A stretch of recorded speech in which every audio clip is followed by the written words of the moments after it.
I've never went more than 3 or 4 days without doing it. So to go 6 months is pretty intense. Yeah, I mean, I know I said I wasn't going to cuss, but you might have to just bleep this one out because it's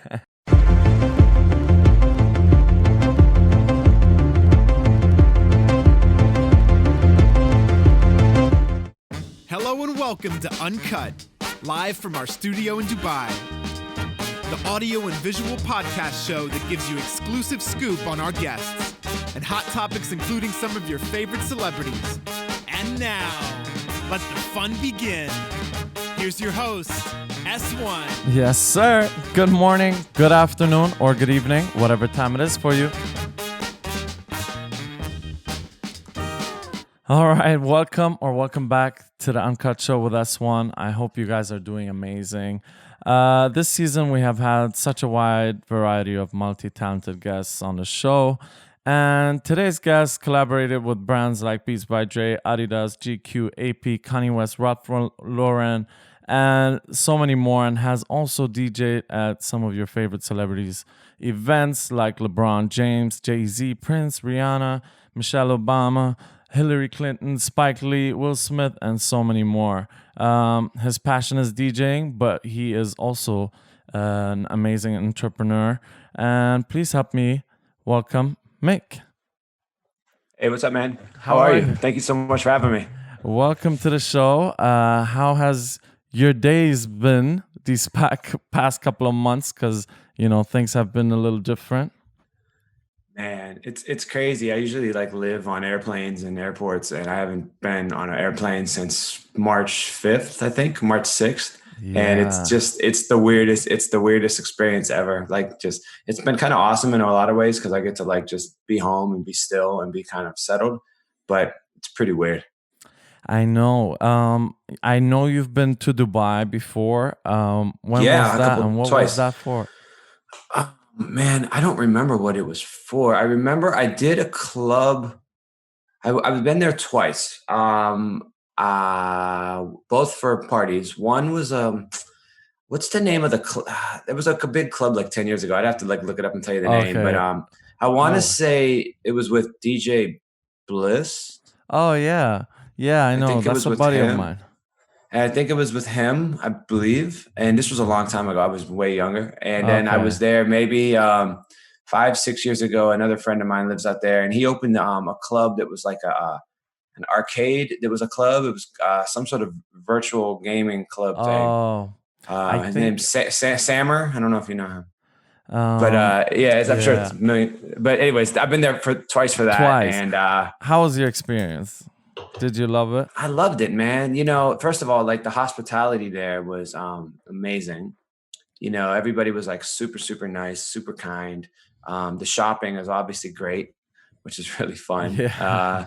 The malls are crazy. Exactly. The people really knew their music, which was really fun. I as a DJ, that's important, right? You want to be able to have fun with people, but also give them a little education while you're DJing, and people there really knew their stuff. And yeah, it was just really, I just remember the kindness of the people and the hospitality of it being really cool. Mick, so how has the pandemic affected you personally with your work? Has it affected you negatively or more positively? Because, it differs depending on your career. Yeah, well, I mean, it's affected both things, right? From a career perspective, for the DJ aspect of what I do, it's been pretty bad. I play for people. I play for people congregating. I play for people who get sweaty and stand next to each other and all of that. And that, unfortunately, got cut off globally for the most part, right? And I mean, hopefully by next year it comes back. It's probably going to come back smaller. But yeah, I haven't DJed a real party for real people since February. And it's a very strange thing for me, for somebody that's been doing it since I was 18, since I was a freshman in college.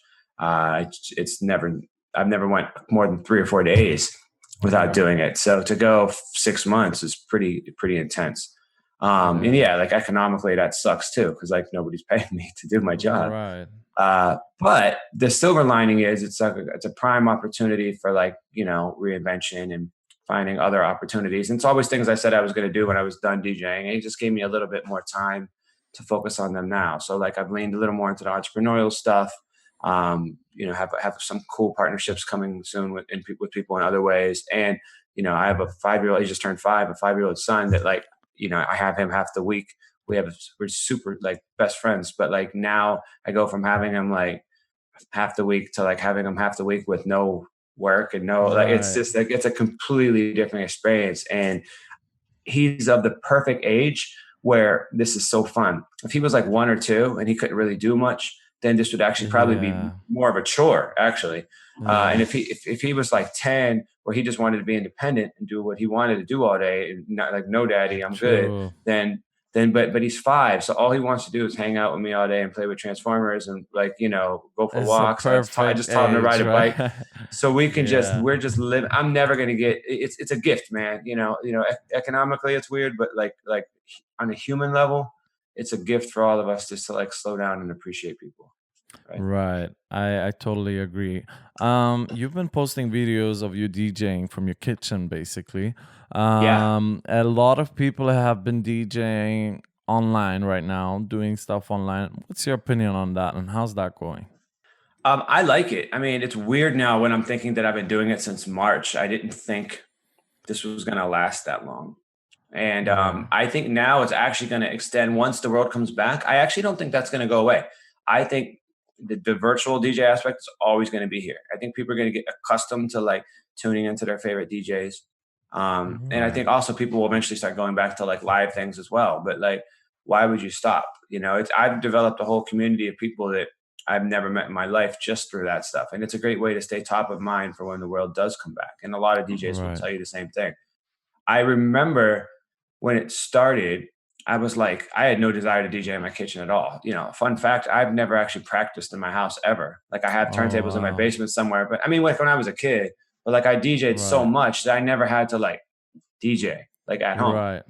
And so when this virus started, I was like, well, maybe I should DJ a little just for like people. And I didn't even have like equipment to set up. So I remember borrowing my friend's, the thing I have in my kitchen is like a controller. It's like a white Serato controller. And I borrowed it from my friend. It was a sound company. I was like, bro, you're not renting that stuff to anybody this month. Just let me borrow it. And then he was like, cool, I'll give it to you for 2 weeks. I'm like, cool. He's like, then the world will probably come back. Like, oh yeah, the world's going to come back in Yeah. 2 weeks. And two Yeah. weeks and 3 weeks and 4 weeks. And now it's mid-April. And I'm just like, and he keeps sending me the bill because he's making no money either. Like, because he doesn't have, nobody's renting Yeah. his equipment. And I saw the bill and I was like, man, I need to just buy one of these. Like if I'm not going to keep renting Yeah. this week. Cause I was like, I thought it was 2 weeks and 3 weeks and 4 weeks. And then I was like, man, I've rented, I could just buy it for what I've rented it for. And then I True. ended up buying it. And that was April 15th. And here we are like almost in fall.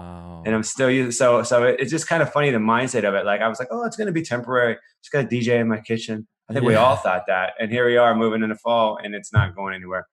So I'm grateful for that because it gives me, I'll tell you something else. I've talked to a bunch of DJs, from the biggest DJs to like just up and coming DJs. And what we've all Right. said was, musically, we've never had more fun DJing than we are right now, because you don't have to worry about keeping people on a dance floor. You don't have to worry about pleasing a 21-year-old girl and a 45-year-old guy at the same time and figuring out how to mix Right. Jay-Z and a Taylor Swift and all of this stuff. Like, you could just play from your heart because your audience is there to actually watch you do what you do. And because you also don't have to worry about keeping the flow going for a dance floor, you could play a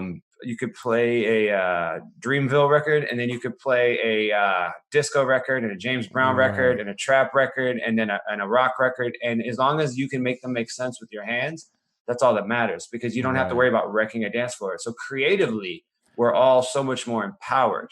It's Right. the way DJs used to play when they created hip hop like 30, 40, 50 years ago. Like they didn't have rap records to play. So they just played the best parts of every record. And then people gravitated towards that. And then, hip hop Right. became like just playing rap songs. So now we can literally play like the best of whatever we feel. And people are re-gravitating towards it because they're trusting us now as programmers and not as providers of the dance. We're programmers for your soul.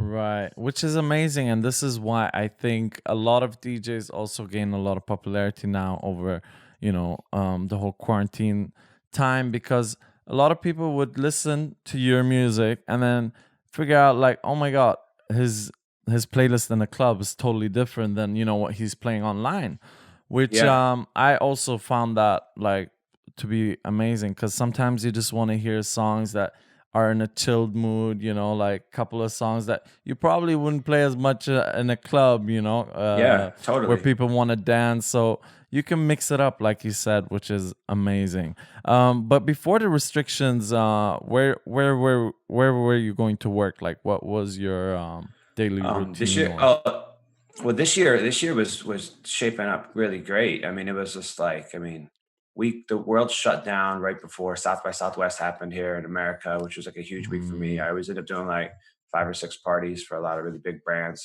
It's awesome. It's super fun. That was a wrap. I had birthday parties in New York and LA scheduled for the end of March. That got canceled. We moved into yeah. April. It was just like, I mean, it was just so much. I mean, and I was then it was we move into like June. I was supposed to come to Europe for Cannes Lions, like the big advertising film festival. I Oh had like 7 parties scheduled out there, all canceled.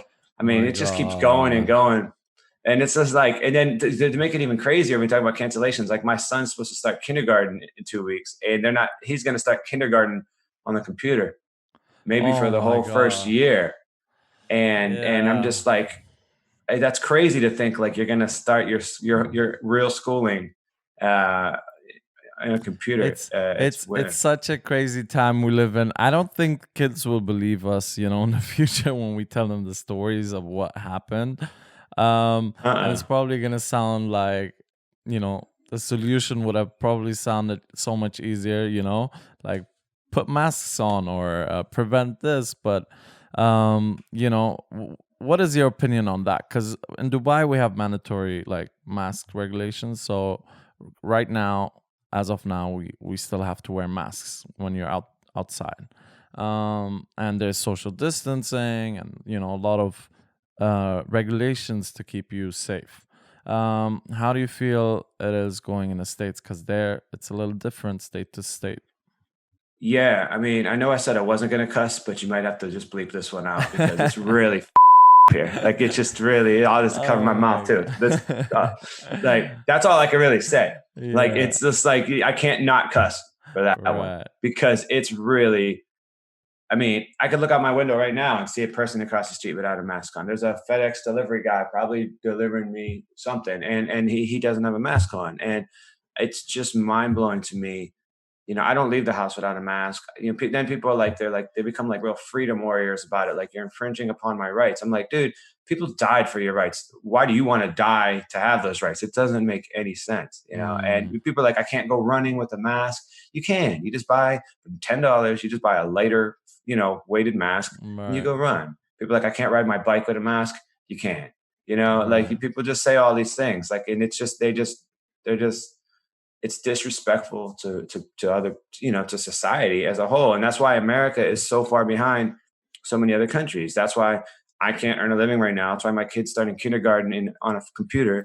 Right. That's why I'll probably never meet you in real life ever, because Right. Yeah. this is how America, that's what we've done. And there's a lot of reasons for that, and you could look at the top, and we won't get into all that, but who Yeah. our president is and all that, and it's just like that's a whole thing. And then it bleeds down and it trickles down and it trickles down into the ignorance. But the one thing I tell my kid is with the mask, because he's grown to love wearing the masks, right? Okay. We've gamified the mask. I'm like, this is your chance to be a superhero every day. Like Nice. Yeah. you are, he loves superheroes. I named him Miles. His name's Miles. I named him Miles after Miles Morales, the new Yeah. Spider-Man from Spider-Verse, because That's crazy. that Spider-Man is a mixed kid from Brooklyn, and my kid is a mixed kid from Brooklyn. And so That's I'm a huge amazing. comic book fan. It's like comic books actually, like right behind me. Yeah, I see And that. so I gave him a name that like he could have somebody to like look up to. So his whole life since birth, I've been telling him, "You're a superhero. You're a superhero. You're a super." And like now, I'm like, bro, like this is your chance. Like every time we go out the house, like you You need to can wear wear. your mask. And he's like, Yeah. so when he thinks of it that way, he's very into it. He's like, okay. And it helps too. I got him like 10 masks. They're all like, he has like options. Someday I'm Spider-Man, some days I'm Batman, some days Yeah. I'm Paw Patrol, which is horrible. But like, it's just like we just phrase it like that. And so he understands that when he's walking out the house, he's helping save other people. I don't know why everybody else can't figure that out. But I think eventually it will all work itself out, but it is very frustrating. Yeah, I can imagine. I think the thing is like if you're outside and someone sneezes or coughs, and sometimes you have people who don't even have the habit to like cover their mouth or cover their, Mhm. like and then you're just like, wow, even though you're wearing a mask and you're, being all protected and you're kind of zoned, and then if everyone is not doing their part, it's not going to work. And that's the issue that I think we're facing is a lot of countries or a lot of states in the US also. A lot of people just ignore certain things and are ignorant to it. And unfortunately, that's just making things worse, But Yeah, hopefully things will get back in shape. they will. They will. Yeah. They will. I really hope it's sooner than later because we want to see you perform here again. We want to, have Hey, I'd love shows to. back to normal. I can't. There's so much you can do online, but there's also a limit. I'm someone, I love to go to venues. I love the whole experience. Yeah, of course. And you can't have that with online stuff. It's still amazing that it's happening though, that we're still being entertained by a lot of people, and we're still able to talk right now remotely. Yeah. It's all Oh yeah. Could you amazing. imagine this 5-10 years ago before FaceTime Yeah. and before Zoom and all Oh that? my God. Like, No. I mean, this should be a drastically different experience if you couldn't Oh talk to yeah. your family, your friends, if you couldn't perform. Like, I mean, even 5 years ago, technology was not set up nearly to the level where people could do this. I think we would have been super depressed, a lot of us. Like I wouldn't know I would, what to do yeah, with my day, You have a summertime series that yeah, you release every year with yeah. DJ Jazzy Jeff. Yes, And sir. how was it this year? I thought you were gonna cancel it, but now Yeah, so we brought it back. I actually got the shirt on right now. We actually did some merch this year. nice. We finished last year at volume 10. So Jeff is the reason I became a DJ. He's the reason. I was like, when I was a kid, I used to listen to him. And then he went from being like a hero to an acquaintance to a Amazing. friend to a collaborator. And now he's like fam. And it's just like, it's been and so 10 years ago, or I guess 11 years ago, I was really big in the mixtape world, and he was just big being a legend. And I was like, we should take like the essence of what you do and combine it with the essence of what I do, which is obviously like a much better deal for me. Yeah. But I was just like, I was just like looking at, like, it was like looking, talking to a Michael Jordan poster, Oh and yeah. we did the mixtape, and it was great. And like 10 years later we did them. So we were going to stop, but then this year's a disaster. So we're going to give the people at least one more. And so we did it, and it came out like a couple weeks ago, and it turned out Amazing. really well. And it's pretty cool. We actually decided to like level it up. We did like a live version of it on Instagram. We've collaborated with brands on it. We did a bunch of merch. All the things we never really took it seriously Right. because it was just a passion project and something fun. But this is the year we realized that people are like, we need this. We need this. We need that healing. We need that feel good. We need that good vibe. So would So you we say gave people a little bit more. the release was more successful this time around? Yeah, for sure. Yeah. Because we actually put first of all, I guess we both were slowed down enough to put time into it. Normally we're both on planes, we're both, we both have families, like blah blah blah. This year it was just like we're not going anywhere. So we did a bunch of cool stuff. Like first and foremost, we got like a brand to get behind it, which we never really did. Right. Secondly, we did a really cool idea. We did a summertime, like almost like unplugged. We call it summertime unmixed, where it was no microphones, no fancy line-in devices, none of the stuff that you can see in my office or Oh, in your thing. And it was just me and him on Instagram Live, just talking about how we did the tape, playing our favorite songs. And we weren't playing them like nice. DJing. It was just like playing off our computer. The audio was completely like shitty. Like it was just Yeah. bad, Yeah, and, yeah, and it was awesome because it was like, we stopped the song, like, I remember you played this song. And I remember you played this song, and people were eating it up yeah. because they just hear the Wow. tapes, but they never hear the stories of it. So we did that, which was really fun. And then the next day we put the tape out, which is probably our highest performing one so far. Then we actually did a live version of it a week later, which was really fun. So he was in That's his house dope. in Delaware, and I was in my place in Brooklyn, and he did an hour, and I did an hour, and he did an hour, and I did an hour. Or no, actually, we did half hours. I'm sorry. And it Okay. was so fun. And so we could have never, who knows if that would even aligned. right? To do that if in the real world. So it was cool. So here we are, and then it's great. That's awesome. Tell me about the mixtapes, because you have your own. It's a play of word, right? Mick and then the mixtape. So I want to hear more about those, because where did that idea come from?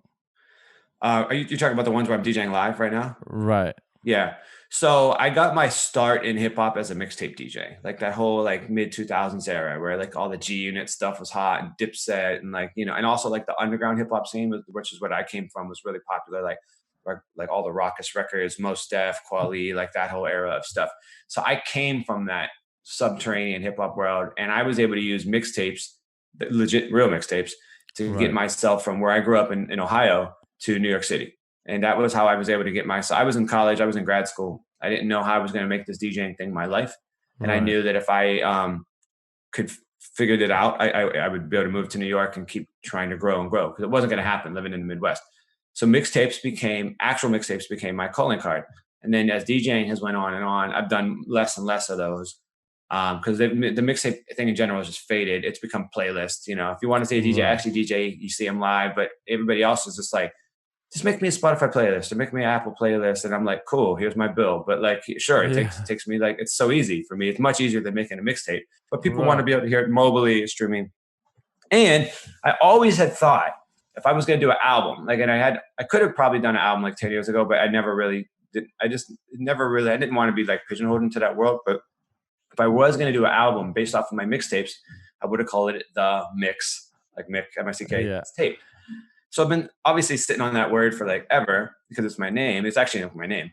And so when we started doing like the live stream things, first I didn't think it was going to catch on. And then it became like, well, this is going to be here for a while. We better brand this.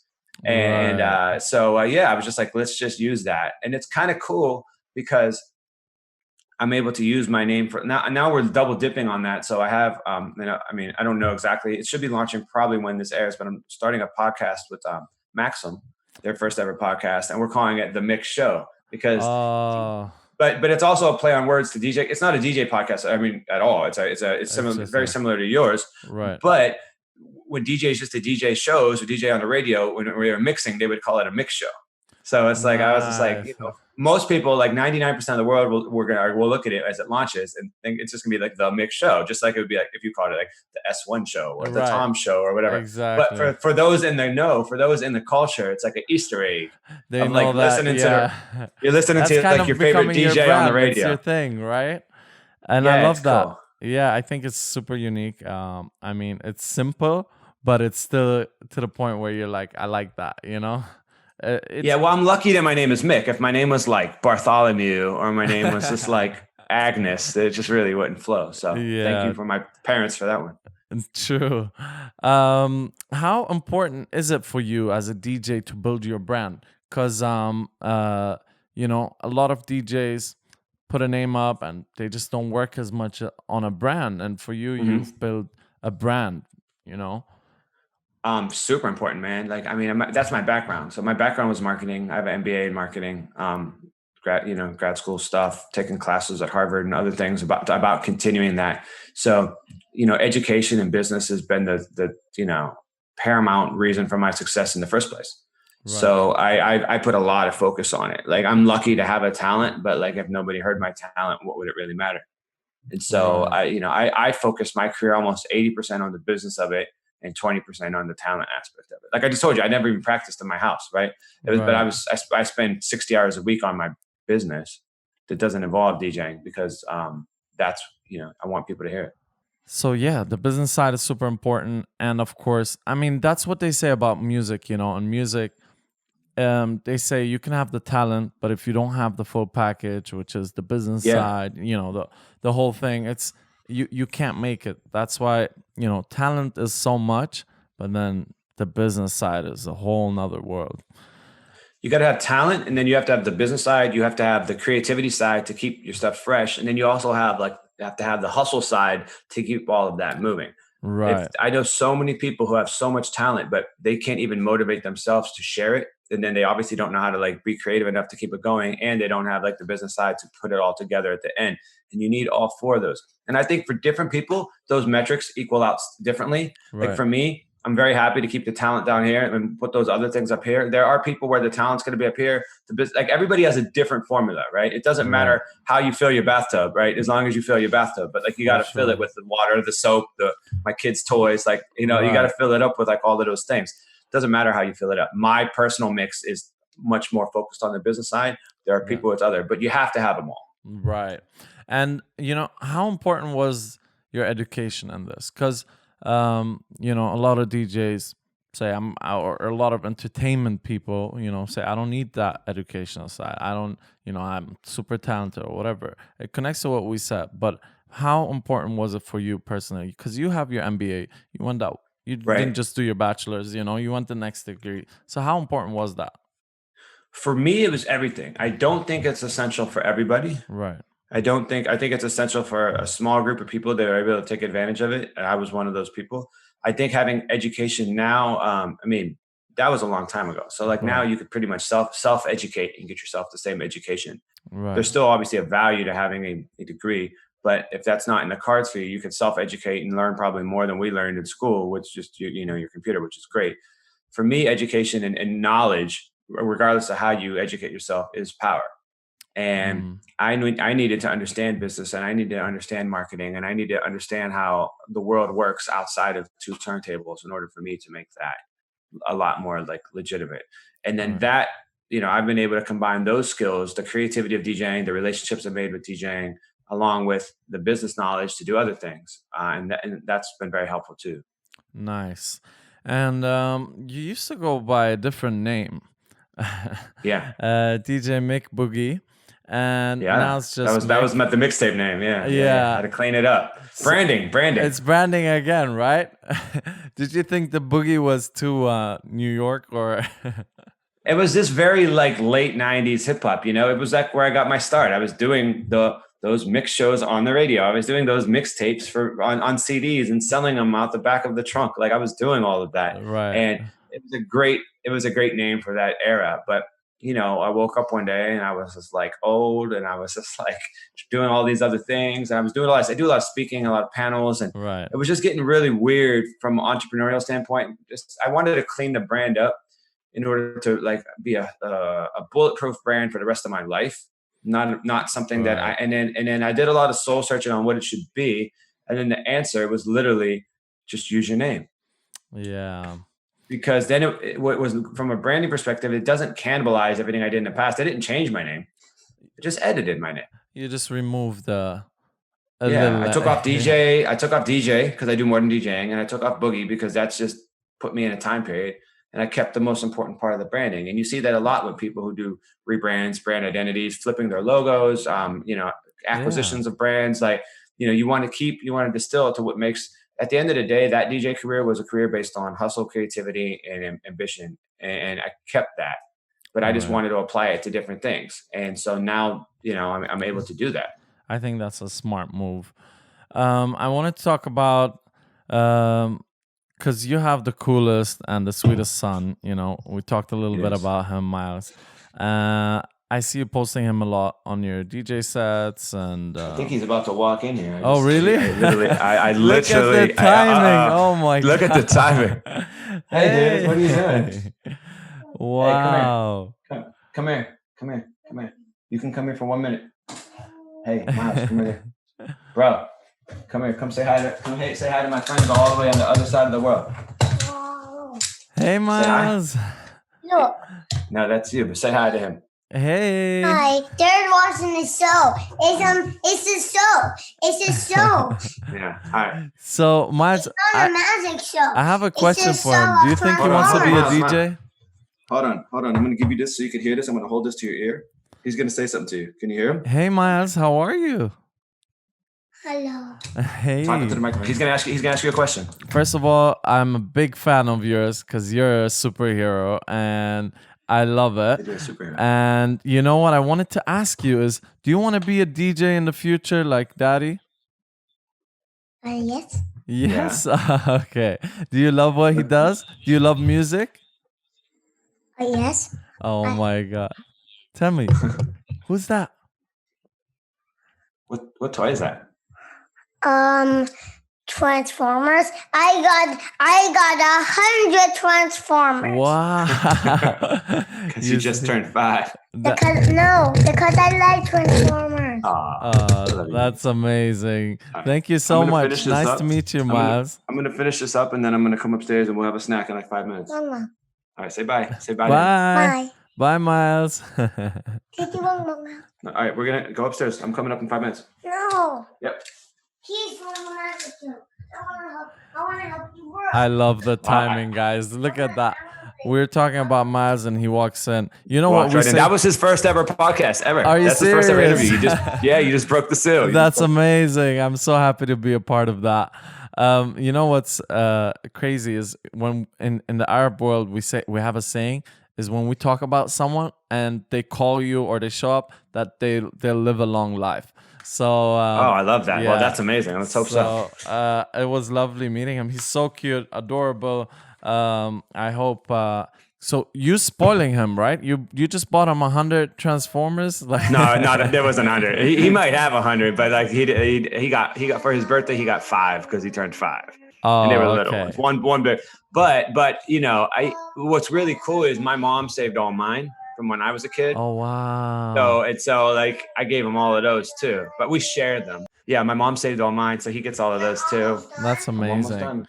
It's something that I think he will appreciate when he's older so much. Like this is something For sure. That's something you'd give on, and it goes on, and especially you being a comics fan. What's your favorite? Are you a Marvel guy? Are you what's your I'm a Marvel guy for sure. Right? I'm a Marvel guy for sure. Miles, I don't need to be quiet, dude. I'm doing the interview. All right. All right, dude. Hey, yeah, I'm a Marvel guy for sure. Like I love, the whole Spider-Man stuff, the Avengers stuff. I always kind of like the Iron Man concept of like, the business guy that also was a hero. I thought that was a really cool concept subconsciously for me. So I don't know if that affected me in any way, probably. And like I said, my son he gravitates towards Miles Morales, and it's just been really. Iron Man is my favorite character. Oh yeah, yeah. Marvel, like I have to say, Iron Man is probably the best character. Like for me, because like you said. And it's such a realistic character as well. At the same time, you feel like, that could be me. So that's something I love about that character. You played a whole bunch of instruments in high school. Yeah. Does Miles play any? Is he into instruments? Yeah. He plays. I mean, he's not good at them yet, but he has a keyboard. I hear him playing a lot, and he has a really great rhythm. And like I've seen him jump on when I'm not DJing, when the equipment's on, and he hits like the buttons on beat. Oh, and he like mumbles like these little freestyle things, and he actually will hit the button to bring the beat back on beat. Wow. So he has a really good sense of rhythm. I never taught him that, so it makes me, if he wants to learn it, I will absolutely, of course, I would love nothing more than to teach him. I'm not going to force him into it. Right. He's around it all the time. He asks me to DJ, which is really cool. It's the other thing too, and I know we're getting to like the but not to over talk, but right. He never really got to come to my work because my work was always gone. You could sit here, but if we're gonna be quiet, okay? Okay. You can sit. You can sit with me and be quiet, okay? I'm talking about you though. He never got to really come to my work because I was always either at events I couldn't bring a kid to, or it was far away. Now he gets to experience my work like every day. And I think back to like most traditional households, they have bring your kid to work day, or kids get to really see tangibly what their parents do for a living. He knew what I did. Don't put that on the mic. And now he gets to see it all the time. He wants to talk at the microphone. Right. Transformers also, working want from to home. talk. Yeah. Working from home is interesting. Of course, and that's the thing. Like, those are experiences I think you'll appreciate also for the rest of your life, because you shared those moments that you might have never had the chance to, because of the situation. It's the best. So he's been funny. What you also do is you do big brand collaborations. You often speak at conferences, perform for so many leading companies like HBO, Entertainment Weekly, Samsung, Spotify, Twitter, and the list goes on. They always mention you as an A-lister DJ. When you started your DJ career, did you think you were gonna reach this point, in life? No, not at all. Not at all. I just was happy to DJ to pay for college and then pay for grad school. I'm talking to him. Oh, you can't hear him. That's what's going on. Here, you could listen. You could listen, but you can't talk. If you want to hear the questions. He's like, he doesn't understand I'm talking to you. And that's what's going on. I have the earpods in. Yeah. He's like, I'm talking to him. All right, you can hold it. All right. Yeah, but you have to be quiet. You got to be quiet, okay? So I didn't know, that was going to happen at the time. But then when I started seeing the path remotely unfolding to me about that's when I started making small decisions that enabled me to make like the big decision about that. Right. So for example, like, finessing my education to be smarter at this world, or like getting myself to be able to move to New York where I had a chance to really target in on it.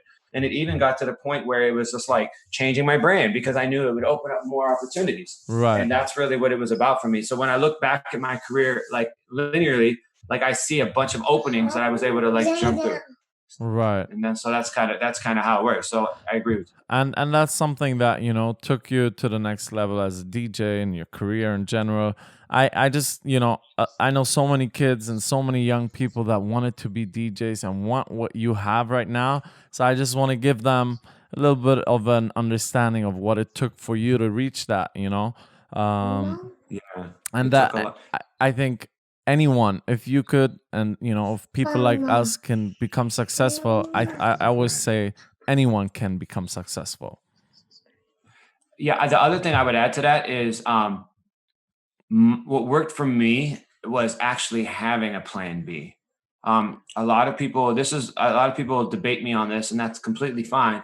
But my success for me was I knew that like I could go balls to the wall with something and really just like try to crush it, because if it failed, like I was okay. I had a degree, I had a master's, like it wouldn't have been as fun of a life, but I knew that there was like don't press that. I knew there was something that a soft landing. Right. So it enabled me to kick into, stop doing that. It enabled me to kick into that. You're gone. No. This is your last chance, man. One more. There's 1 trillion, million, billion people watching this. We have to be on our best behavior. We got to show them how well you listen. You're 5. Boom, boom. All right. So yes, for me, that enabled me to do it. There are people wired differently where they can't have a plan B. They just have to go and know that that's it. Right. I think you can go either way, but for me, that was like a huge level of success. And your plan B was the business aspect, right? Yeah. Because you my had plan your B businesses, other stuff that you were doing, and that was your fallback in case my DJing career doesn't work out. I can fall 100%. back to that. Yeah, but what I didn't know, and this is the divine timing of like the universe, was that I didn't realize all of that would come full circle into helping the DJing career. It was originally for me just a plan B. It ended up becoming a plan A and B.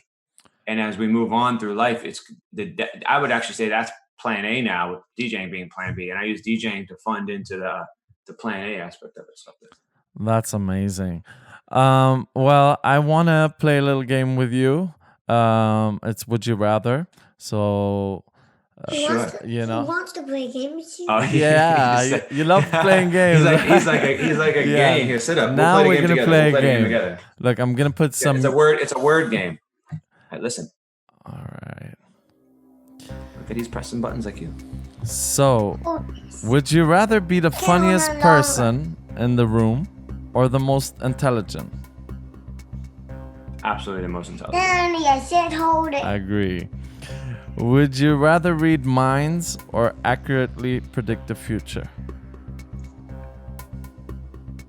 I'd rather predict the future. I like that. Like Tony Stark, a futurist. Yes. Would you rather be super strong like Miles or super fast like Miles? Oh, I'm gonna let Miles answer that. He wants to know, would you rather be super strong or would you rather be super fast, Miles? I don't have a power. You have a lot of powers. Would you rather be super strong or super fast? Just pretending to get powers. I don't like pretending. Okay. Would you rather be strong or fast? Which one? Strong. Strong? Strong I said I want to be. or super fast? Super strong or super fast? Oh no. All of them. All of them. Okay. There we go. Yeah. All right. Good answer. Would you rather explore space or the ocean? Ooh, space for sure. Would you rather own a boat or a plane? Plane. A plane. Nice. Well, good job, Miles. You answered. Miles, would you rather have a boat or a plane? Stop messing with that. Would you rather have a boat or a plane? A boat. A boat. Boats are my favorite. I don't like planes. Okay. Oh, Well, maybe yeah. I gotta switch my answer. All right, we're gonna get up because I'm finishing up. Well, Go get a snack. One more. Say bye. Mom. All right. I love you. Mom. Yeah. So that's. I mean, honestly, dude, I would take at this point. I would take either, or I would take getting out of my house. right. For anything. I'd take a boat, a plane, a taxi. Doesn't matter. Just get out, right? Well, we hope you do come out soon and come to Dubai, and hopefully we can meet face to face. It was That'd a be pleasure amazing. having you on the show. Wish you all the luck with all your upcoming projects, your podcast. Thank you. Thank you so much. Which once it comes out, you guys can we'll have his Instagram and all his social media tagged on the bio. So just make sure you guys check him out, and then you can stay up to date with his latest projects. Thank you so much for coming on the show. And thank you so much, and thank you for being so kind to my kid too for the little ambush. oh right no, there. he's amazing. I appreciate that. Thank He's you. amazing. Hopefully one day I'll still be doing this, and I can get him on the show when he's older. That's no. I mean, if the world still exists, we'll figure that out. So thank Looking you so much, forward. man. I sincerely appreciate you having me. Thank you so much, brother. Thank you so much. Guys, if you're listening to the audio version only, make sure you tune in on YouTube, Uncut with S1, to watch the visuals. And we have a lot more episodes coming out. Thank you to our lovely guest today. And thank you for watching. Make sure you put a like and a comment on the page, and we will be back. See ya.